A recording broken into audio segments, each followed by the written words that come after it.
Assalamualaikum warahmatullahi wabarakatuh. Perkenalkan, nama saya Nurwahini Mansyur, Prodi Teknologi Pendidikan Universitas Muhammadiyah Sidin Rapang.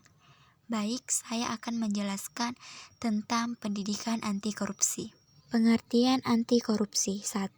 Korupsi adalah penyelewengan atau penyalahgunaan uang negara, perusahaan, organisasi, yayasan, dan sebagainya untuk kepentingan pribadi atau orang lain. 2. Korup artinya busuk, suka menerima uang suap atau sogok, memakai kekuasaan untuk kepentingan sendiri, dan sebagainya. 3. Koruptor adalah orang yang melakukan korupsi. Faktor penyebab korupsi. 1. Faktor politik merupakan penyebab terjadinya korupsi. Hal ini dapat dilihat ketika terjadi instabilitas politik, kepentingan politis para pemegang kekuasaan, bahkan ketika meraih dan mempertahankan kekuasaan. Perilaku seperti penyuapan dan politik uang merupakan fenomena yang sering terjadi. 2. Faktor hukum bisa dilihat dari dua sisi. Di satu sisi dari aspek perundang-undang dan sisi lemahnya penegakan hukum.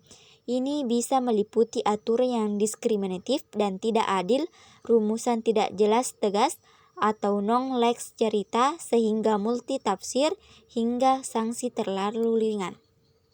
3. Faktor ekonomi. Faktor ekonomi juga merupakan salah satu penyebab terjadinya korupsi.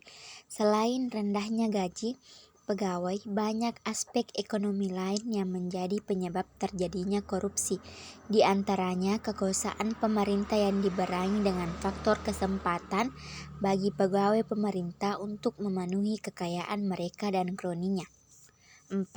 Faktor organisasi. Organisasi dalam ini adalah organisasi dalam arti yang luas, termasuk sistem perorganisasian lingkungan masyarakat.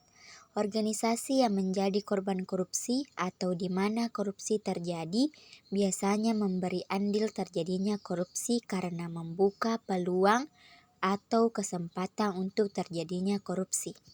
Dampak masif korupsi. Alur korupsi yang terus-menerus akan semakin memunculkan kemiskinan masyarakat. Korupsi akan membuat masyarakat miskin semakin menderita. Dengan mahalnya harga pelayanan publik dan kesehatan, pendidikan yang buruk akibat korupsi juga tidak akan mampu membawa masyarakat miskin lepas dari jerat korupsi.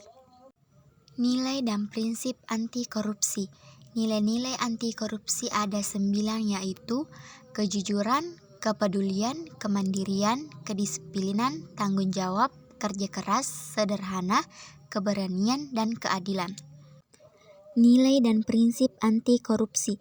Prinsip anti korupsi. 1. Akuntabilitas adalah kesesuaian antara aturan dan pelaksana. 2. Transparansi dalam prosesnya. Transparansi dibagi menjadi 5, yaitu proses penganggaran, proses penyusunan kegiatan, proses pembahasan, proses pengawasan, dan proses evaluasi. 3. Kewajaran. Prinsip fairness atau kewajaran ini ditunjukkan untuk mencegah terjadinya manipulasi atau ketidakwajaran dalam penganggaran, baik dalam bentuk markup maupun ketidakwajaran lainnya. 4. Kebijakan. Aspek-aspek kebijakan terdiri dari isi kebijakan, pembuat kebijakan, pelaksana kebijakan, kultur kebijakan. 5. Kontrol kebijakan. Nah, itulah tadi penjelasan tentang pendidikan anti korupsi. Sekian dari saya. Wassalamualaikum warahmatullahi wabarakatuh.